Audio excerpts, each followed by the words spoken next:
Et salut tout le monde, sur ma chaîne Lorenzo High Tech, comme tu en titre, aujourd'hui on va parler de Oppo parce que oui, pendant la InnoDay, qui est la conférence annuelle de Oppo, ils ont présenté de nouveaux smartphones, le Oppo Find N2 Flip, j'ai d'ailleurs déjà fait une vidéo sur ma chaîne YouTube, c'est le futur smartphone qui arrive sur le marché français. Par contre, le Oppo Find N2, qui est le deuxième smartphone pliant qui est annoncé, malheureusement que pour le marché asiatique, même s'il n'arrive pas sur le marché français, je vais quand même vous en parler dans cette vidéo, mais avant de commencer la vidéo, si vous n'êtes toujours pas abonné à ma chaîne YouTube, abonnez-vous, elle est 100% high-tech. N'oubliez pas d'activer la petite cloche de notification pour être notifié lorsque je publie une vidéo, et aussi à ma page Instagram Lorenzo High Tech, je donne sur des informations, des promotions, tout ça en story, et maintenant c'est parti. Du coup, on va commencer par le design de ce Oppo Find N2. Alors en termes de design, personnellement, je le trouve juste magnifique, que ce soit quand le smartphone est fermé, lorsque le smartphone est ouvert, on est vraiment sur un très beau design. Il me fait penser aussi un peu au Oppo Find X5 concernant le dos de ce smartphone. Voilà, franchement, c'est une réussite. Je suis vraiment un peu triste que ce smartphone n'arrive pas sur le marché européen, j'aurais voulu parce qu'on est vraiment sur un super smartphone, ça se voit. Maintenant on va rentrer dans les caractéristiques de la face avant. Alors quand le smartphone est fermé, on est sur un petit écran de 5,4 pouces avec une très bonne définition Full HD+.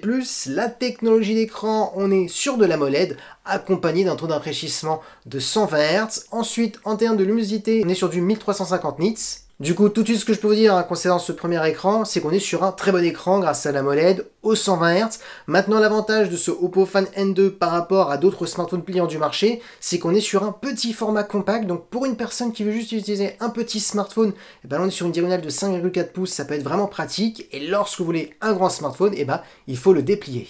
Et du coup, lorsque vous dépliez ce Oppo Find N2, on retrouve un grand écran de 7,1 pouces, on est sur un format carré. Ensuite, en termes de définition, on est sur du Full HD+, on a toujours un écran AMOLED accompagné d'un taux de rafraîchissement de 120 Hz. Par contre, la grande différence par rapport au premier écran, c'est que là, on est sur un 120 Hz adaptatif parce qu'on est sur une dalle LTPO, donc on a un meilleur écran. Ensuite, en termes de luminosité, on est aussi un peu mieux, on est sur du 1550 nits. Tant mieux parce que c'est l'écran normalement que vous allez plus utiliser lorsque vous achetez un smartphone pliant. Et pour terminer, on a un écran qui est compatible HDR10+ et Dolby Vision. Du coup, tout de suite, ce qu'on peut dire, vu la fiche technique sur le papier, c'est qu'on est vraiment sur un très bon écran grâce à l'AMOLED, le 120 Hz. Par contre, ce qu'on peut dire et ce qu'on avait déjà aperçu et que pas mal de labos tests avaient aperçu sur le tout premier smartphone pliant de la marque, c'était le Oppo Find N, et c'était qu'on ne voyait pratiquement pas la pliure au milieu. C'était vraiment le point fort de Oppo comparé à un Samsung Galaxy Fold où on voit énormément la pliure, tout simplement parce que j'utilise une autre charnière différente qui fonctionne d'une autre manière et qui permet de plus étirer l'écran et de moins voir la pliure. Alors la pliure, elle se sent toujours au niveau du doigt, mais par contre elle se voit pratiquement pas. Et là, Oppo a expliqué que sur ce Oppo Find N2, ils avaient encore amélioré la pliure et qu'on ne la voyait quasiment plus. Et c'est vrai que selon les quelques journalistes qui ont pu le tester, ils ont dit que c'était quand même plutôt bluffant comparé à un Samsung Galaxy Fold. Donc voilà, c'est vraiment ça aussi le gros argument de ce Oppo Find N2.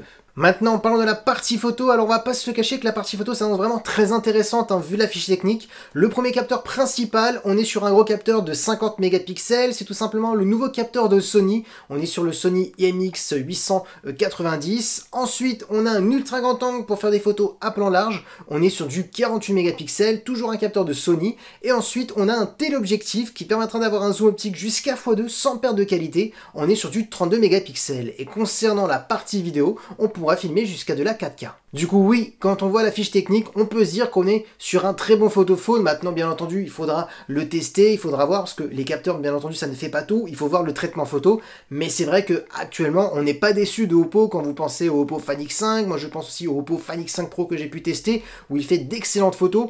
Vu les capteurs qu'il possède dans ce Oppo Find N2, j'en suis sûr qu'on aura de très bons résultats. Après vous avoir parlé de l'écran, de la partie photo, c'est maintenant aux performances. Alors vous aurez deux choix, une version à 8 ou 12 Go de RAM. Comme processeur, on a tout simplement le Snapdragon 8 Plus Gen 1. Alors oui, on n'a pas le tout dernier processeur de Qualcomm, mais ça suffira largement pour faire tout ce qui est multitâche, pour utiliser des applications gourmandes, pour faire du gaming. Donc on aura de très bonnes performances. On a aussi de la compatibilité 5G. Ensuite, en termes de stockage, on va de 256 à 512 Go.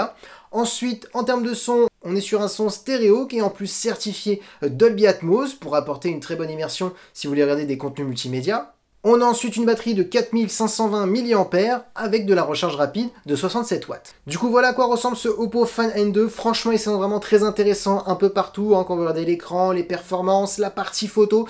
C'est dommage qu'il n'arrive pas sur le marché européen que pour l'instant pour le marché asiatique. Peut-être qu'il arrivera un jour. Hein. Dites-moi en commentaire si ce smartphone vous intéresse, si le format vous intéresse, le format carré lorsque le smartphone est déplié, lorsqu'il est refermé, le fait d'avoir un petit écran de 5,4 pouces, est-ce que ça vous intéresserait pas un peu plus, d'avoir un smartphone un peu plus petit lorsqu'il est fermé comparé à un Samsung Galaxy Fold par exemple. Donc voilà, dites-moi tout ça en commentaire. Et voilà, la vidéo est terminée. J'espère que la vidéo vous a plu. Si c'est le cas, n'oubliez pas le petit pouce like, de vous abonner sur cette chaîne YouTube et d'activer la petite cloche de notification pour être notifié lorsque je publie une vidéo. Et aussi à ma page Instagram Lorenzo High Tech, je ne sens des informations, des promotions, tous en story. Et maintenant je vous dis à très bientôt.